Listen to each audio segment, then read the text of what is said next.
সোমবারে ঈশার নামাজের পরে কেউ যদি এই দোয়াটি 100 বার পরে আল্লাহর কাছে কোনো কিছু চায়, আল্লাহ রাব্বুল আলামিন তাকে সাথে সাথে দিয়ে দিবেন। আল্লাহর কসম করে বলছি, আপনার সকল অভাব দূর হয়ে যাবে, আপনার সকল ঋণ দূর হয়ে যাবে, আপনি সকল মনের আশাগুলো কবুল হয়ে যাবে ইনশাআল্লাহ। কেউ যদি সোমবার বরকতপূর্ণ রাত, এই সোমবারে আমার রাসূলুল্লাহ দুনিয়াতে এসেছিলেন, সপ্তাহে রোজা রাখারও সওয়াব আছে এই দিনে। কোনো ব্যক্তি যদি সোমবারে ঈশার নামাজ পড়ে সুন্দরভাবে ওযু করে কিবলামুখী হয়ে বসে ইয়া যাল জালালি ওয়াল ইকরাম 100 বার পড়ে, 30 বার দুরূদ শরীফ পড়ে, 3 বার সূরা ইখলাস পড়ে, 3 বার সূরা ফালাক, 3 বার সূরা নাস পড়ে, 10 বার দুরূদ শরীফ পড়ে, আল্লাহর কাছে কোনো দোয়া করে,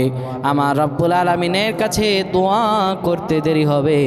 কিন্তু আমার রব আল্লাহ রব্বুল আলামিন দোয়া কবুল করতে দেরি করবে।